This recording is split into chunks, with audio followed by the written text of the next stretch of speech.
नमस्कार, मनी गुरु की इस खास पेशकश में आप सभी का स्वागत है। मैं हूं स्वाति रायना। सितंबर का महीना यानी कि आधा वित्त वर्ष अब खत्म हो गया मानिए, और अब आपके पास बाकी है आधा साल जिसमें करनी है आपको टैक्स प्लानिंग। वैसे आप में से कई ऐसे लोग होंगे जो सोचते होंगे चलिए लास्ट मिनट टैक्स प्लानिंग से तो फायदा हो ही जाता है, तो इतनी लंबी चौड़ी प्लानिंग करने का क्या फायदा। तो आपको बता दें, जो आप बचत का निवेश करते हैं उसमें सिर्फ टैक्स का फायदा नहीं मिलता है। अगर आप समय पर निवेश करें तो आपको मुनाफा भी तो कमाना होता है।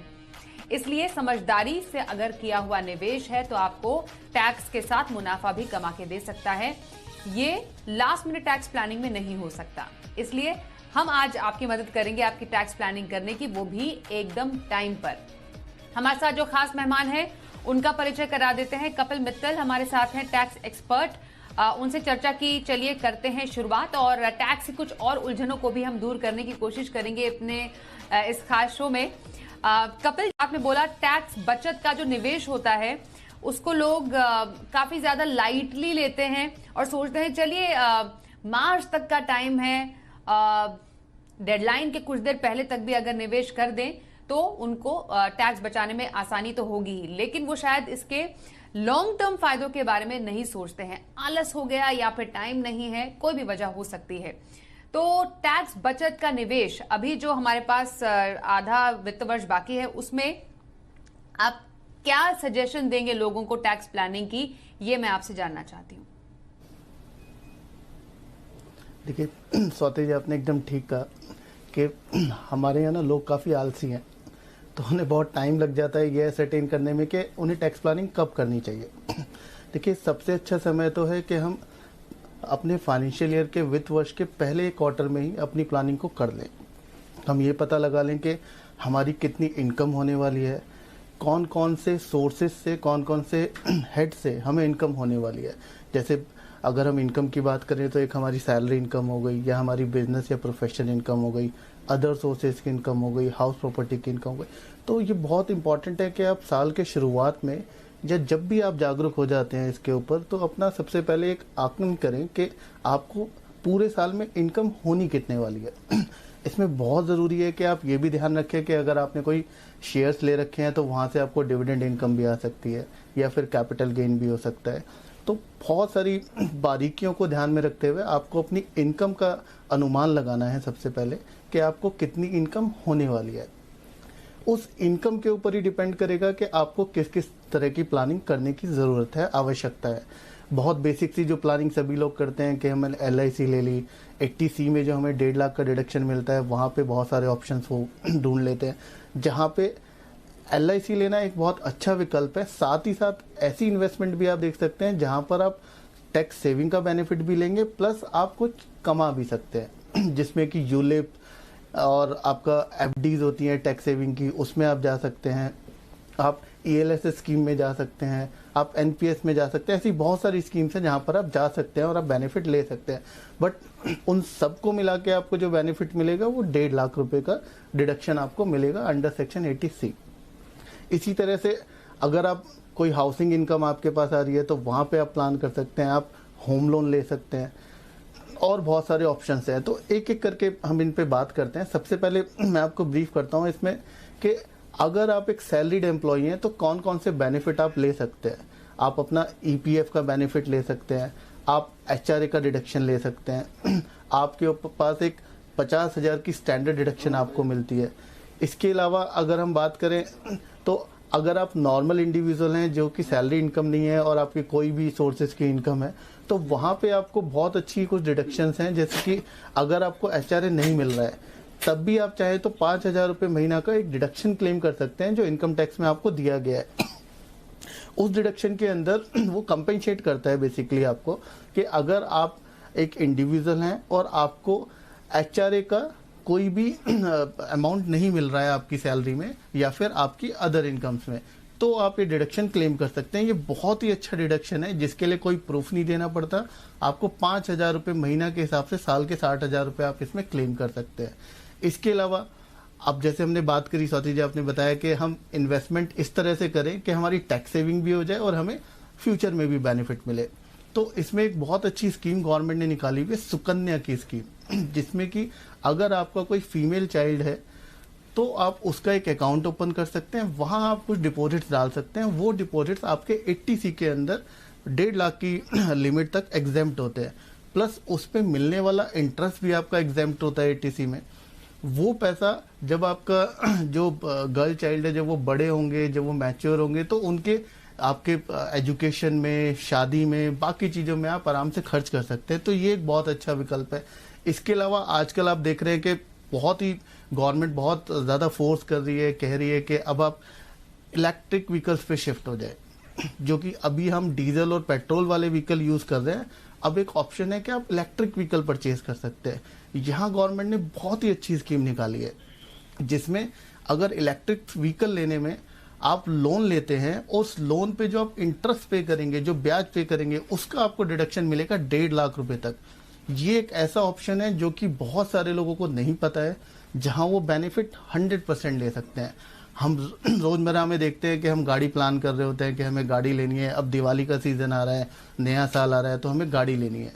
उस गाड़ी को आप चेंज कर सकते हैं, डबल बेनिफिट ले सकते हैं। कैसे? एक तो आप इलेक्ट्रिक व्हीकल पे जा सकते हैं, जहां आपका रनिंग कॉस्ट और बाकी चीजें कम हो जाती है, प्लस उसका जो लोन है उसके इंटरेस्ट का आपको डिडक्शन मिलेगा 1.5 लाख रुपए। यहाँ पे बस एक बात ध्यान रखने वाली है कि अभी जो डिडक्शन अलाउड है, वो जो भी आप लोन लेंगे वो 31 मार्च 2023 तक वो लोन आपको ले लेना है, तभी आपको इंटरेस्ट का डिडक्शन मिलेगा, अदरवाइज वो नहीं है। हो सकता है कि इस जो बजट अभी आएगा अगले साल के लिए, उसमें डेट्स को बढ़ा दिया जाए, बट अभी की जो डेट्स है वो 31 मार्च 2023 तक है। इसी तरह से अब हम आगे चलते हैं, और एनपीएस है। 80C में हमारे पास डिडक्शन 1.5 लाख तक की है। एनपीएस के अंदर आप उस डिडक्शन को 1.5 लाख से 2 लाख तक कर सकते हैं। एनपीएस एक अच्छा ऑप्शन है, जहां 50,000 रुपए डालकर अपनी डिडक्शन को बढ़ा सकते हैं, प्लस उस पर कुछ कमा भी सकते हैं। तो ऐसे और भी बहुत सारे ऑप्शन हैं जिनको आप डील कर सकते हैं। जो मेजरली चीजें थी वो मैंने आपको बताई हैं। और आपने कपिल हमें और ये तमाम ऐसे ऑप्शंस हैं जो 80C के उस अम्ब्रेला के अंडर आते हैं। हाँ, एनपीएस का आपने जिक्र किया, जिसमें आपको 80CCD1 के तहत 50,000 की अतिरिक्त छूट मिलती है। और ये एक तरीके से हम कह सकते हैं कि आप 1.5 लाख का नहीं बल्कि 2 लाख की टैक्स छूट ले सकते हैं अगर आप एनपीएस में योगदान देते हैं। तो यही हमारा मकसद था कि आपको एक रिमाइंडर दे दें कि अपनी टैक्स प्लानिंग की शुरुआत कर लीजिए। अगर नहीं की है शुरुआत, क्यों मार्च तक का इंतजार करना है, या क्यों जनवरी में एकदम आनन फानन में टैक्स प्लानिंग करना। थोड़ा सा इत्मीनान से करेंगे तो आपको टैक्स बचत के साथ मुनाफा भी कमाने को मिल सकता है। यहां पर क्योंकि हम अलग अलग आय पर टैक्स की बात कर रहे हैं, सैलरी पर जो हमें सैलरी मिलती है उस पर टैक्स कटता है, हाउस प्रॉपर्टी से आय, बिजनेस या प्रोफेशन से आय, कैपिटल गेन से आय, ये तमाम टैक्स के दायरे में आती है। और अन्य स्रोत से आय भी है, जो कि उन ऊपर के 4 के जो आय है जिसमें नहीं आता, वो अन्य स्रोत से आय में आता है। मैं अब अन्य स्रोत से आय में कौन कौन से टाइप ऑफ इनकम आती है वो थोड़ा सा क्लैरिटी अब लेना चाहूंगी। कपिल, जब हम अन्य स्रोत से आय की बात करते हैं तो इसको क्लासिफाई कैसे करें?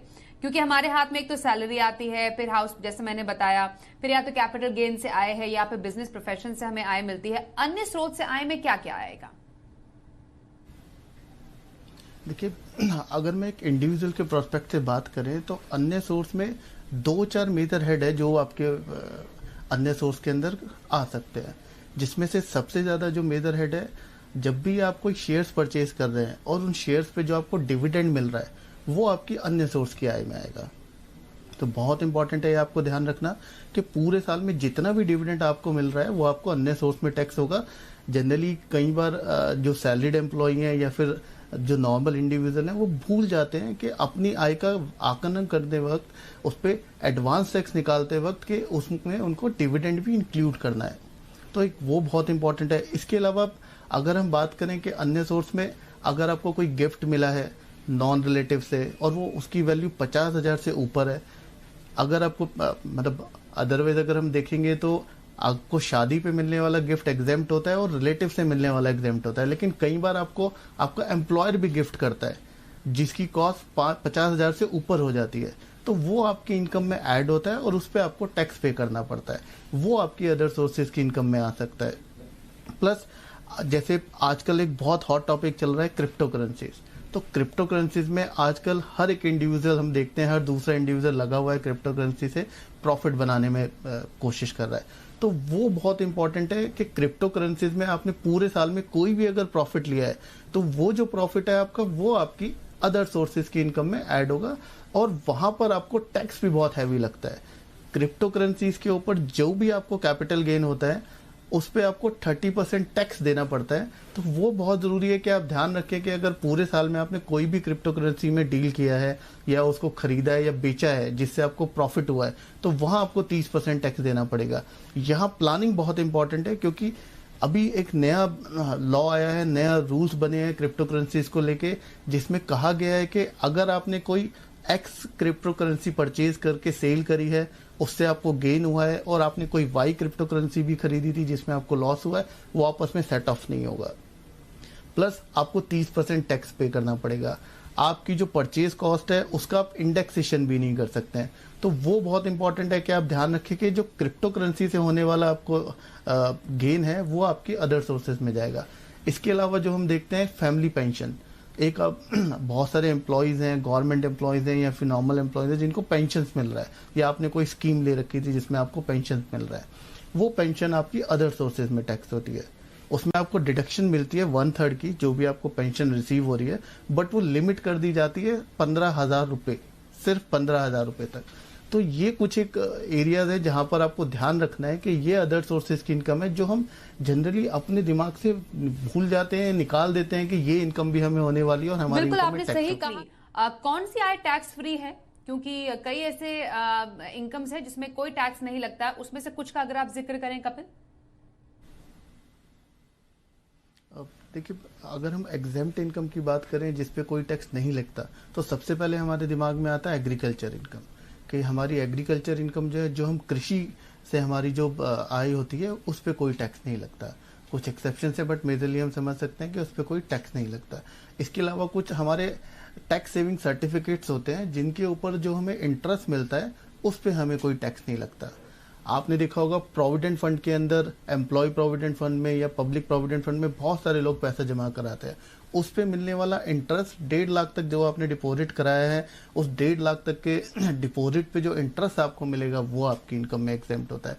तो इसी तरह से कुछ छोटी छोटी इनकम्स उसमें दी गई हैं। LIC वाला जो आपको पैसा रिसीव्ड होता है मेच्योरिटी पे, वो आपके उसमें एग्जेम्प्ट होता है। तो इस तरह की कुछ इनकम्स हैं जिनका बेनिफिट दिया गया है, जहां पर आपको एग्जेम्पशन मिलेगी, जिसमें जनरली हम देखते हैं NPS हो गया, ELSS हो गया, या इन सब चीजों पे आपको एग्जेम्पशन मिलेगी।